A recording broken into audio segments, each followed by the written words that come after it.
Muchas gracias. Gracias, Manuel. Muchas gracias al COMIE por la invitación para estar acá con ustedes.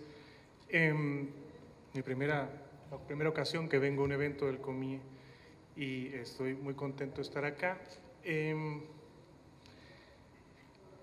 Voy a hablar como un sociólogo que es especialista en temas de estratificación, desigualdad y movilidad social, y no necesariamente especialista en temas de educación, aunque recientemente he ingresado mucho al campo de los estudios de educación y desigualdad social en México.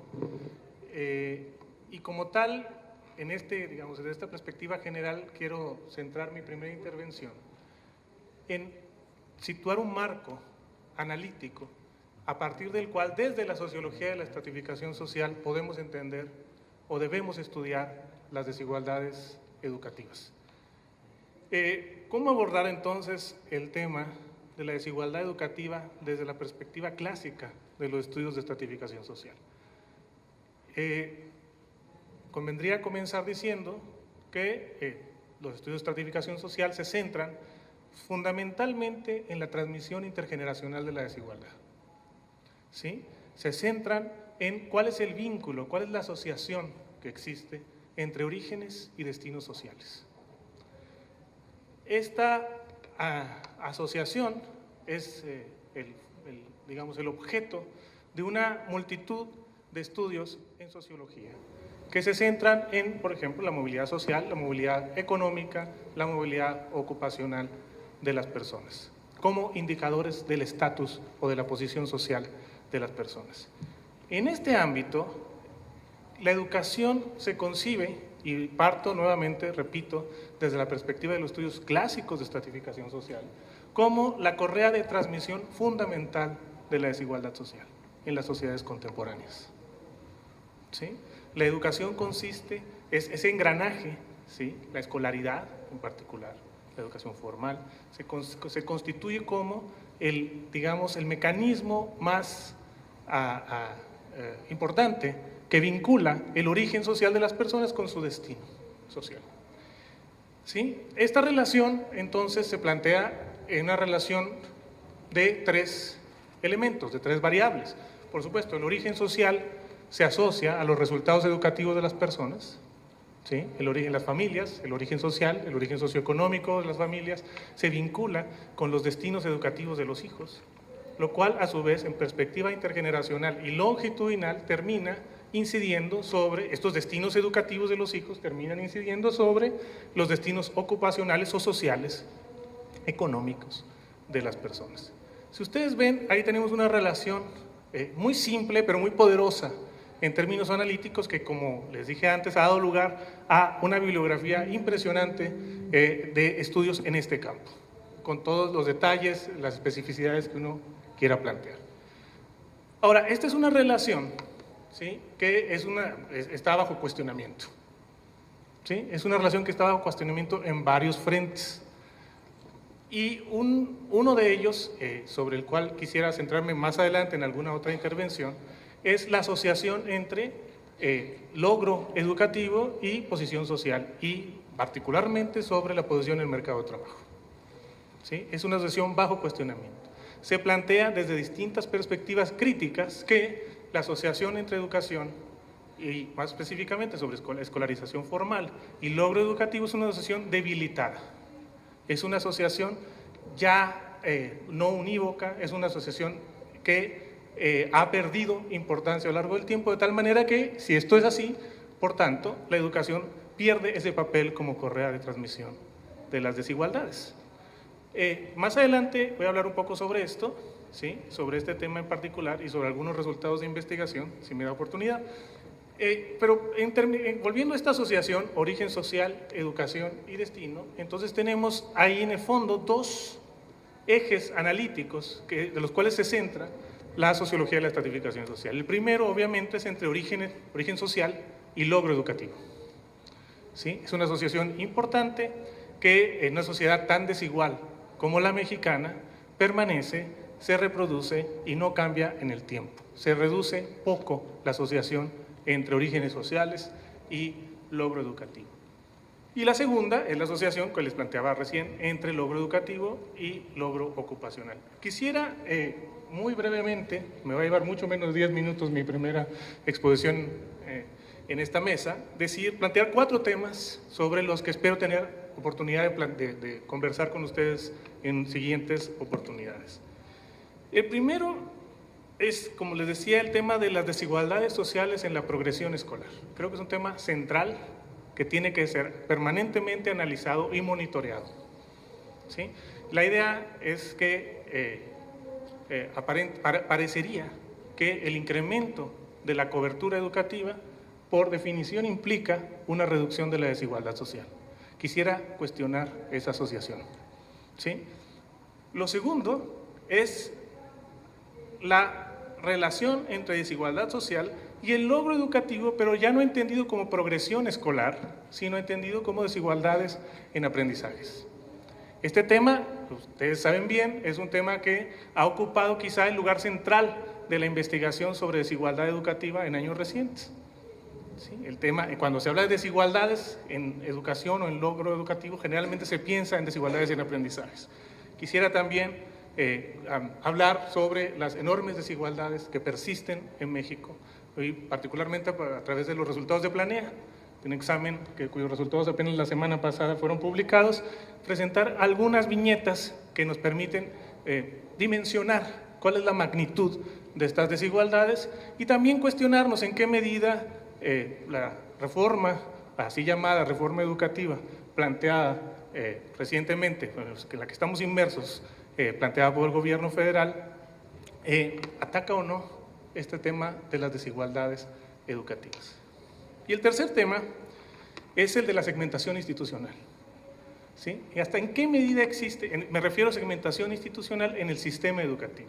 ¿En qué medida, ¿sí?, siendo una sociedad desigual, estructuralmente desigual como la mexicana, existe una homología o no entre desigualdad social, desigualdad socioeconómica y segmentación institucional del sistema educativo?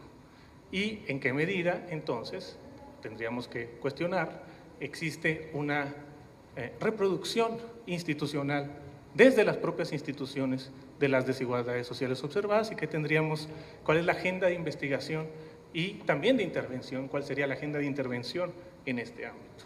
Y por último, si me da tiempo, son 4 cosas, no sé si me dé, ahorro 2 minutos de mi presentación de ahora, el tema el tema con el que comencé, el vínculo entre el logro educativo y el logro ocupacional. ¿Cuál es esta asociación? ¿Qué nos dicen los datos que poseemos, la investigación que tenemos sobre esta asociación, en la que me gustaría plantear que en realidad el panorama no es de blancos ni negros, sino de grises, ¿sí? Por aquí cierro mi primera intervención, nada más planteando un conjunto de temas, quizá después podemos retomar algunos de ellos en la discusión. Gracias, Patricio. Probablemente, conforme se desarrolle esto, a lo mejor podemos hacer una segunda ronda también para que algunos de estos temas se desarrollen antes de empezar la conversación. Vamos viendo, como en toda conversación, pues cómo se van dando las cosas, ¿no? Si no, no es una conversación, es una escenificación teatral. ¿Cierto? Bueno, reiniciamos. Bueno, ya no sé cómo. Empieza, Marisol, por favor. Aquí. Bien, entonces. Adelante, Marisol. Muy estricto este moderador. Pues también muchas gracias por la posibilidad de tener esta conversación de temas que nos interesan. Gracias por su asistencia y, por supuesto, al COMIE por todo el empeño que pone para convocarnos a estos diálogos y a este congreso que nos resulta un espacio tan relevante. Para también iniciar mi conversación, mi plática sobre esta relación entre desigualdad social y educación, me gustaría enmarcarlo en 3 puntos. Primero, confirmar y dimensionar el problema de la desigualdad social y su correlato con la educación. Luego, un comentario breve sobre algo que es un aspecto que ha tomado mi preocupación y mi trabajo, el tema de definir qué se puede entender específicamente por equidad educativa como ese horizonte y aspiración que sería justamente lo contrario de esta desigualdad social y educativa que impera. Y luego, ¿cuáles serían los desafíos de una definición integral de equidad? Y no solo de la definición conceptual, sino del traslado a la operacionalización en materias de política. En relación al primer punto, yo creo que iniciar la conversación sobre desigualdad dando poquitos datos, yo creo que es la intención de Patricio dar algunos de ellos, pero bueno, cuando hablamos de desigualdad, por ejemplo, en educación superior, que es el tema que yo trabajo y el que quisiera compartir con ustedes en este momento, cuando hablamos de desigualdad social y educación superior, ¿de qué estamos hablando? Bueno, ¿en qué se manifiesta? ¿Cuáles son los indicadores? Uno de los indicadores es que no todos tienen las mismas oportunidades de ingresar a la educación superior, ¿no? Está muchas cosas de las que hablar, las aspiraciones de los jóvenes, las aspiraciones legítimas de ingresar, por ejemplo, a las universidades más consolidadas como la UNAM, y que no todos tienen la posibilidad de tener acceso a opciones de educación de buena calidad. En este sentido, hablamos del acceso, que es un indicador clave al analizar la inequidad. Cuando hablamos del acceso, podríamos decir que tenemos como una doble tragedia en el país. Por un lado, son pocos los jóvenes que, aunque hay discusión sobre si la cobertura debería llegar al 40, al 50, cómo hacerlo y tal, el punto es que si nos comparamos con otros países de niveles de desarrollo iguales al nuestro, hay países que están logrando una mayor cobertura y también con calidad. Nosotros apenas estamos pasando el 30%, la propuesta de este sexenio es llegar al 40% y claramente no vamos a llegar. Entonces, podríamos decir que es relativamente baja la cobertura, pero no es ese el único problema que tenemos, sino que quienes menos acceden son justamente los jóvenes que provienen de los sectores más pobres de la sociedad. Entonces, baja cobertura, distribución desigual y, un poco remitiendo a lo que decía Patricio, una distribución en el acceso íntimamente ligada con el origen socioeconómico. Los jóvenes más pobres o quedan fuera o cuando acceden a opciones educativas que no son a las que aspiran en términos de calidad. Entonces, allí en términos de acceso tenemos un problema y esto nos permite dimensionar de alguna manera el problema de la desigualdad en educación superior. Decir, por ejemplo, algunos estudios, unos del propio Patricio, algunos que hicimos nosotros en la Ibero, mientras que en el primer decil de las familias, si agrupamos a las familias por deciles de ingreso, en el primer decil asiste a la educación superior el 7% de los jóvenes de 19 a 23 años, que es la edad típica para cursar educación superior, mientras que en el último decil asiste el 49%, una enorme brecha, 7 veces más asistencia entre los jóvenes de mejores condiciones socioeconómicas que entre los jóvenes más pobres. Ahí claramente hay una brecha y esto se le llama desigualdad. Ahora, para abordar rapidísimamente y después podemos profundizar un poco, el problema de la definición. Si nos remitimos a las políticas que promueven la equidad en el país, vemos que por lo general se reducen a tratar de ampliar el acceso,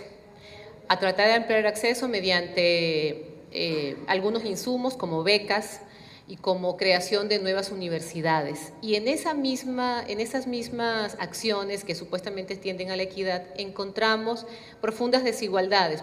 Por ejemplo, el tema del tipo de universidades que se abren para dar atención a estos jóvenes que tradicionalmente han quedado excluidos de la educación, que no necesariamente responden a sus aspiraciones y que no necesariamente cumplen con los criterios de calidad que podrían asegurar una formación de buen nivel en el nivel universitario.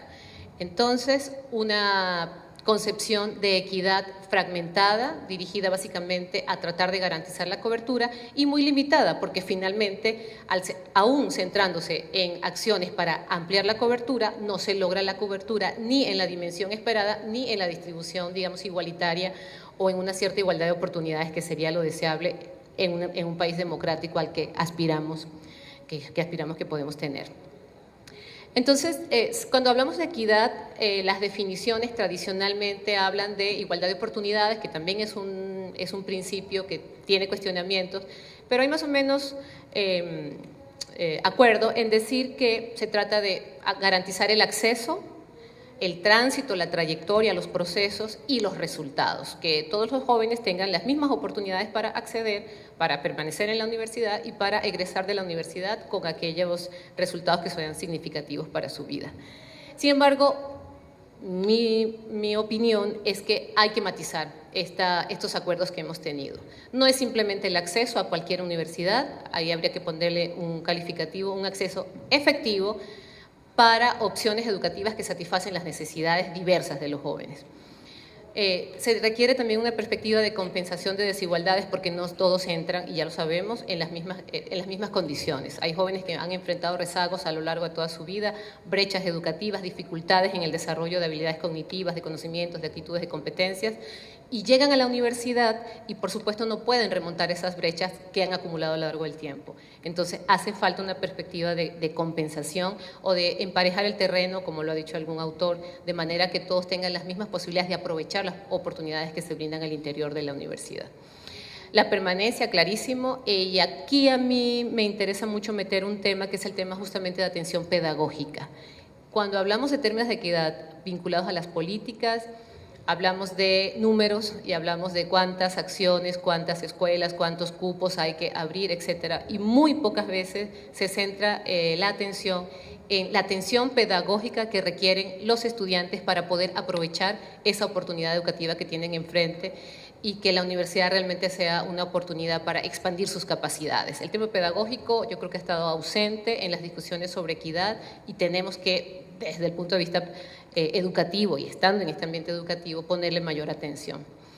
Y por último, los resultados significativos, eso sería ya justamente el producto de un proceso bien cuidado, el resultado de un proceso bien cuidado. Si tenemos ese acceso efectivo, el acompañamiento pedagógico, las condiciones de infraestructura y de financiamiento necesarias para obtener un proceso de buena calidad, podríamos aspirar a esos resultados, pero si no se hiciera esta primera parte, pues difícilmente vamos haciendo lo mismo, ya se ha dicho muchas veces, pero haciendo lo mismo no vamos a obtener resultados distintos.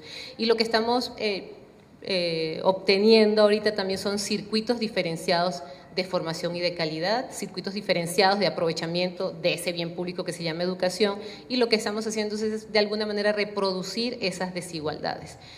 Y hace falta entonces una mayor discusión, una política mucho más clara y más decidida para romper el círculo vicioso en el que la educación, lejos de posibilitar mejores horizontes de vida para los jóvenes, simplemente está reproduciendo y dejando que se estanquen quienes tienen la fortuna de acceder a la educación, quedar estancados, y ya no se diga de quienes quedan fuera de los circuitos. Entonces creo que allí hay un tema que me parece importante, que tiene que entonces, para redondear, profundizar mucho más en la definición de qué es lo que entendemos como equidad, tratar de trasladar esa equidad vista de manera integral, no solamente en lo sociológico y en lo filosófico, económico, sino también desde lo pedagógico, poder tener definiciones mucho más claras y que nos permitan orientaciones precisas en políticas, y luego pues buscar la manera también de aterrizar esas grandes políticas en las instituciones concretas a través de programas específicos que permitan una atención adecuada a las necesidades de los jóvenes, que son diversas. Muchas gracias, Marisol. Por favor, Roberto. Gracias, buenas tardes. Yo abordo el tema de la relación entre educación superior y desigualdades sociales desde la perspectiva de un constructo que es el de la educación superior como bien público. El tema ha sido definido, discutido, debatido, al menos desde tres perspectivas. Una, la perspectiva más bien de orden jurídico, que tiene que ver con la definición de la educación y dentro de ella de la educación superior como un derecho humano cuya garantía compete al Estado. Desde esta perspectiva, la perspectiva jurídica, la educación superior, la educación es un bien público si y cuando aparece en un código, por ejemplo, en una constitución. Hay otra perspectiva que es la perspectiva más bien de corte político, que se refiere al papel que le toca cumplir al Estado en la provisión de bienes y servicios de interés público. Desde esta segunda perspectiva, la perspectiva política, los bienes y servicios educativos son públicos cuando existen políticas públicas encargadas de su promoción y de su sostenimiento. Hay por último una perspectiva, la de la economía neoclásica, que define al bien público desde condiciones más, digamos, estrictas. Son bienes públicos aquellos a los cuales puede acceder la generalidad de la población y que su provisión no discrimina a los sujetos que tienen la expectativa de disfrutar de esos bienes públicos. Es la perspectiva, digamos, de Samuelson. Esta discusión se ha vuelto muy, a últimas fechas, más bien convergente, es decir, ya no como tres ámbitos de debate separados, sino que uno encontrará en la bibliografía cierta combinación entre elementos. Lo que me he propuesto digamos, discutir, por lo menos, averiguar con datos, es la pregunta: ¿bajo qué condiciones un sistema de educación superior puede ser calificado como un bien público? Esto tiene tras de sí una, digamos, una primera postulación, un primer planteamiento, que diría: la educación superior no es esencialmente un bien público, sino que puede serlo siempre y cuando se satisfagan algunas condiciones. Y entonces acá se propone también de manera hipotética 4 condiciones de naturaleza típico ideal. Una es un bien público si se cuenta con un alto nivel de cobertura, ¿no? Suficiente para que cualquiera que quiera estudiar educación superior y tenga los prerequisitos pueda hacerlo, ¿no? Es decir, no discrimina de manera principalmente económica o de modo también académico. Es asequible a la población en su conjunto. Segunda condición: tiene baja o nula discriminación económica. Los servicios de educación superior.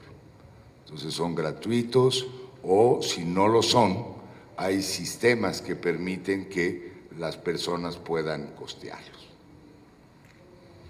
Pero, como decía Marisol hace un momento, pues el acceso no lo es todo y quizás ni siquiera es lo principal para asegurar que la educación superior genera condiciones de bienestar. Eso quiere decir bien público, condiciones de bienestar a 2 niveles: al nivel de la sociedad y de la economía y al nivel de los individuos. Entonces hay 2 condiciones adicionales. Primero, la educación superior genera externalidades positivas porque cuenta con instituciones de alta calidad académica en materia de docencia, de investigación, de difusión y de proyección social. Dicho en negativo, si las universidades y el resto de las instituciones de educación superior no son de buena calidad, en poco contribuyen a la generación de condiciones de bienestar. Y por último, cuarta condición: generan estos sistemas externalidades positivas en el plano de la coherencia con el sector laboral. No quiere decir que preparan a los individuos para el mercado, sino que aquellos educados en el nivel superior encuentran condiciones razonablemente satisfactorias para su inserción en el mundo del trabajo. Es decir, si un sistema está extra masificado, pero los egresados no se pueden insertar en el mercado, en el mundo laboral, o siempre tienen bajos salarios y son informales, tampoco están funcionando las cosas de manera que generan condiciones de bienestar. Puesta esta, digamos, hipótesis, la pregunta se abre en dos direcciones. La primera es si existen en la actualidad sistemas que garanticen al mismo tiempo el acceso, la calidad y la empleabilidad de los egresados. No es una pregunta de sí o no, sino cuáles y hasta qué punto. Y segunda pregunta es, ¿cómo estamos en México?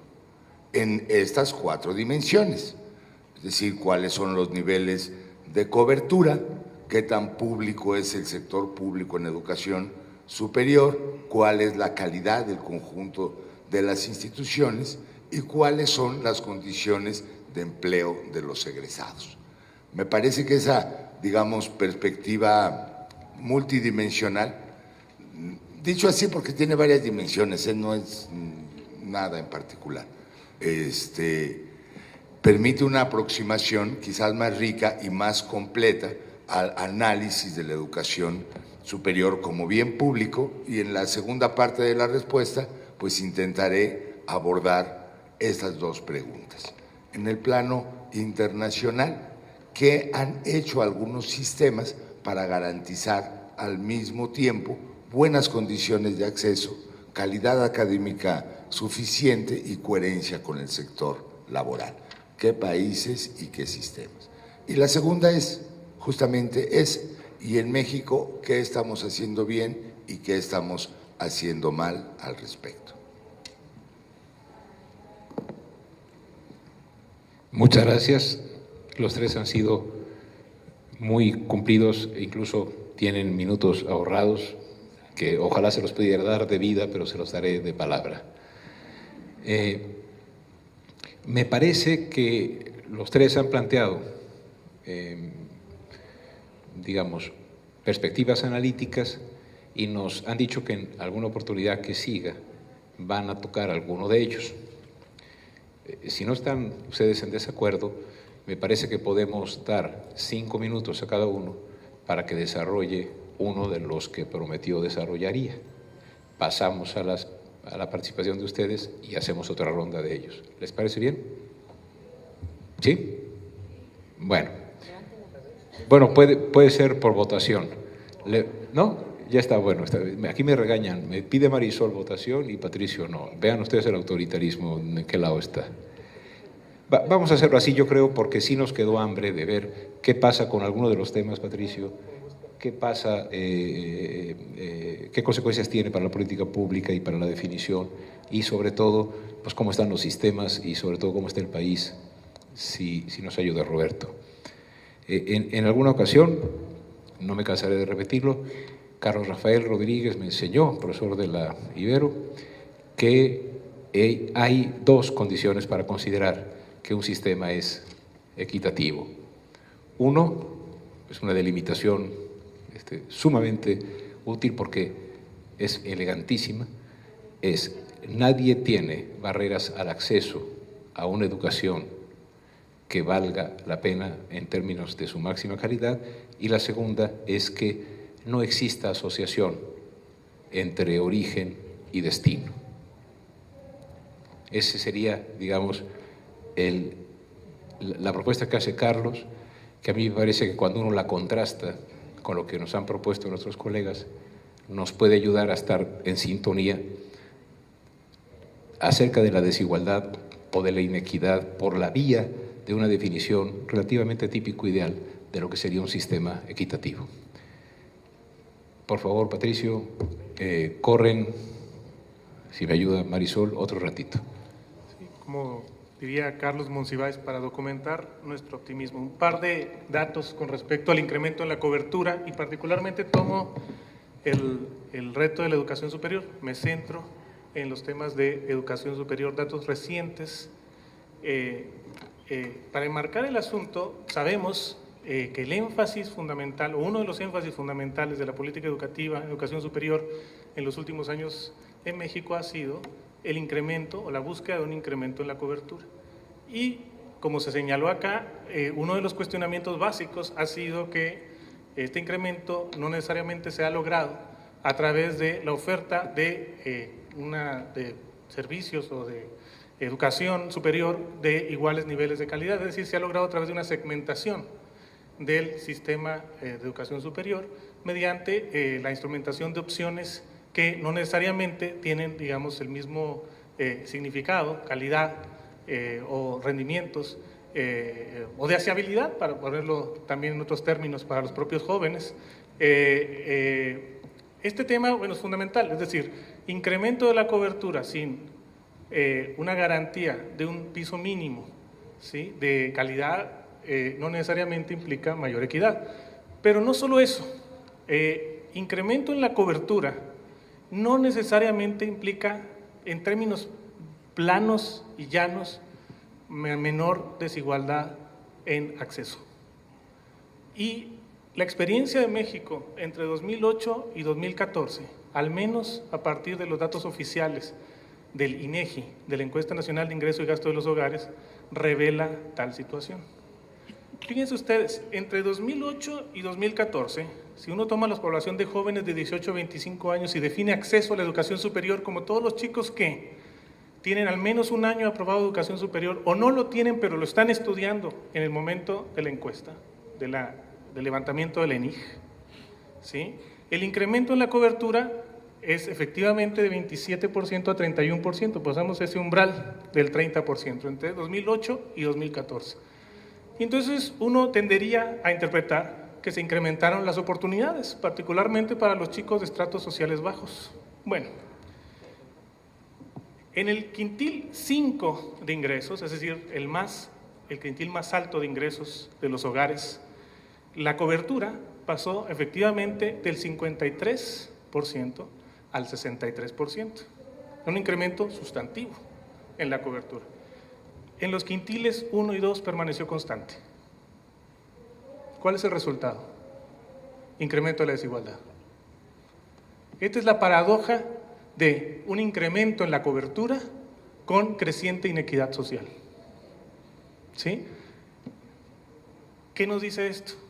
Entonces, tenemos que ampliar las condiciones de calidad, más bien de evaluación del incremento de la cobertura.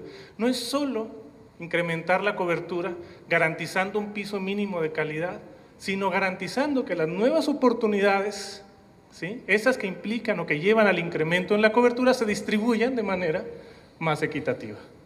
¿Sí? Eso no, aparentemente, al menos con los datos de dos encuestas una encuesta bastante robusta, como la Encuesta Nacional de Ingresos y Gastos de los Hogares. Por cierto, estoy hablando del famoso MOCOSO.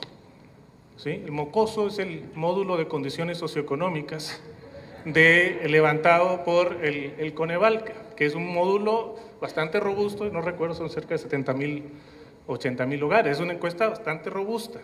¿Sí? Estamos hablando entonces de un incremento en la cobertura que no implica, por definición, mayor equidad en el acceso a la educación superior. 4 minutos, guárdame uno. A sus órdenes, señor. Bueno. Marisol, por favor. ¿Sí? Reinicia, no me vayas a dejar el minuto.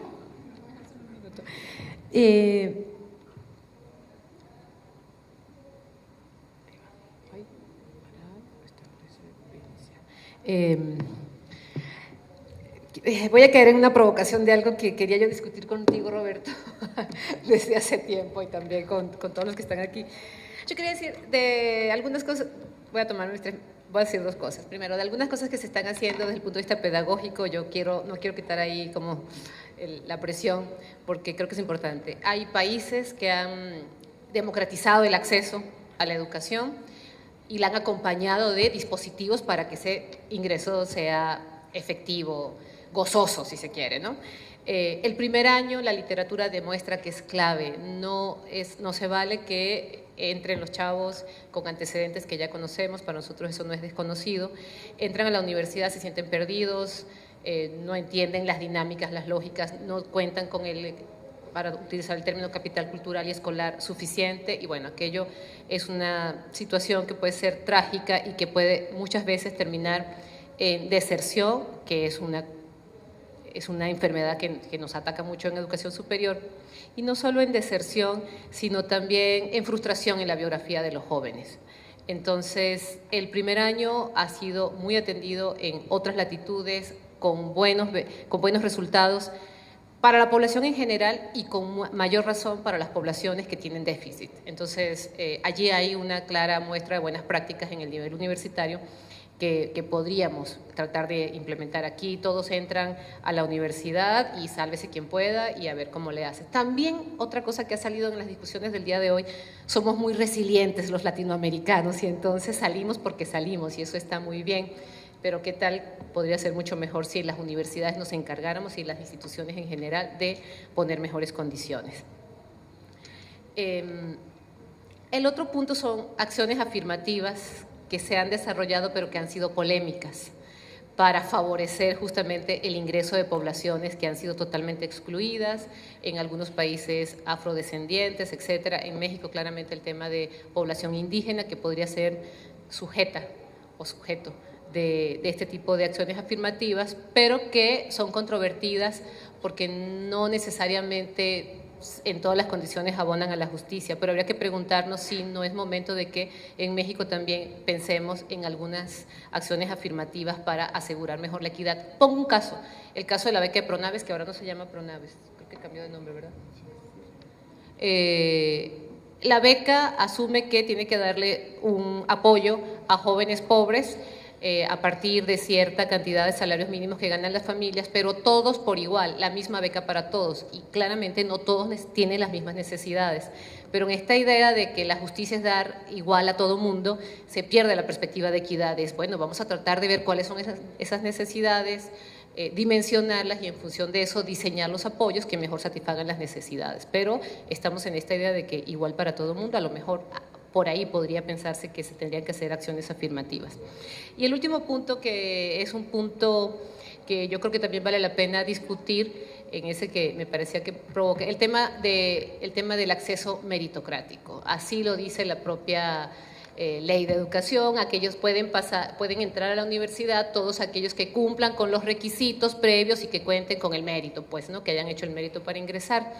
Y cuando discutimos el tema justamente de justicia y de equidad, el tema de la meritocracia hay que matizarlo, porque los logros que han tenido muchos de nuestros jóvenes que asisten a escuelas de bachillerato, por poner la antesala inmediata de la educación superior, no han sido educados en las mejores condiciones, no han podido obtener los méritos que espera la universidad tradicional y por tanto quedan fuera. Entonces, se determina como una responsabilidad individual, algo que realmente es responsabilidad social. Y finalmente quienes terminan pagando son los jóvenes que provienen de bachilleratos de baja calidad educativa y que finalmente son los jóvenes que provienen de las familias más pobres. Entonces aquí el tema del mérito en México es un tema muy fuerte porque las principales universidades, las universidades que se han consolidado en el país, pues al atender el tema de aprobar un examen, está ocurriendo que este examen no está juzgando talento y mérito, sino origen socioeconómico. Entonces el tema del mérito me parece que vale la pena discutirlo. Muchas gracias, Roberto. Perdón, olvidé decirles que estaba convocado este debate Emilio Blanco, profesor del Centro de Estudios Sociológicos del Colmex, tuvo un imponderable que le impidió viajar y me pidió que expresase desde él para ustedes una disculpa. Bueno, para ponerle un poquito de carne al esqueleto, también me gustaría aportar algunos datos generales. Espero ser sintético al respecto. El primero tiene que ver con el realmente extraordinario crecimiento de la educación superior a partir del año 2000. Del 2000 a la fecha, en el plano mundial se pasa de prácticamente 100 millones de estudiantes de educación superior a justamente el doble. Hoy hay aproximadamente 200 millones de estudiantes de educación superior en el mundo. Pero este crecimiento no ha sido igual o simétrico en todas las regiones del planeta, en donde se verifican el ritmo más acelerado de crecimiento de las matrículas de educación superior es en Asia del Este, es decir, China, los países asiáticos del este, que están creciendo en la actualidad a tasas superiores al 10% anual. En Europa, en América Latina, en México, tenemos tasas de crecimiento del orden de 5% anual, lo que no es poco, es prácticamente el doble del ritmo de crecimiento de la población, del crecimiento demográfico. La mala noticia es que es como el triple del crecimiento de la economía, de las economías locales y regionales, y más con las crisis que se presentan a finales de los años de la primera década del siglo, después del 2008, y que se han repetido en la actualidad. Me parece un tema crucial para interpretar parte de la complejidad del fenómeno, en que la educación superior efectivamente ha logrado sostener su crecimiento, ¿no? Pero que el ritmo de crecimiento ha sido mucho más intenso que el de la economía y, por supuesto, el del sector laboral formal. Pero eso también es diferencial por regiones. De nueva cuenta, Asia del Este, ¿no? Se estima en los pronósticos estadísticos, ¿no?, que hacia el año 2020, en China, India, Corea e Indonesia, solo estos 4 países van a tener más del 50% de los profesionales del mundo, ¿no? Solo en estos 4 países estará concentrado más de la mitad de los profesionales del mundo. Es decir, más profesionales en ellos que en toda Europa, Norteamérica y América Latina juntas, ¿no? Es un dato impresionante, pero nos habla que el mercado de las profesiones se va a modificar profundamente durante los próximos años, más si se abren posibilidades o circuitos de movilidad laboral. Ya se está viendo este fenómeno, es decir, individuos que cuentan con título profesional o títulos de posgrado que provienen de esta región y que están tocando puertas en países como, por ejemplo, los europeos o en Estados Unidos o en Canadá o en Australia, ¿no? Es un fenómeno que se va, digamos, a conjuntar con las deficiencias de absorción laboral de los mercados locales. Sin embargo, hasta hoy hay condiciones de inserción de la mayoría de los egresados en la región de Asia del Este en función de su propia dinámica económica, que ha sido muy intensa. Digamos que son no economías del conocimiento, pero sí economías de la manufactura. Nosotros tampoco somos una economía del conocimiento, somos como la economía del ensamblado, más o menos, ¿no? Es decir, ni materias primas, ni conocimientos, pero armamos más o menos las cosas. Ese es nuestro papel en la división actual del trabajo, ¿no? La pregunta es, ¿qué otra solución hay a la dinámica económica? Bueno, la solución, por ejemplo, nórdica, es decir, una intervención del Estado para compensar los problemas de coherencia entre el sector educativo y el laboral. Es una solución y tiene implicaciones. En México tenemos el doble problema de que no tenemos una, digamos, intervención del Estado compensatoria de los déficits ocupacionales, ni tampoco un sector económico suficientemente dinámico para absorber, ¿no?, a los flujos de egreso profesional que ya están ocurriendo en la actualidad. Entonces la pregunta se vuelve, ¿cuáles son las posibilidades de intervenir en este sistema y cuáles los costos?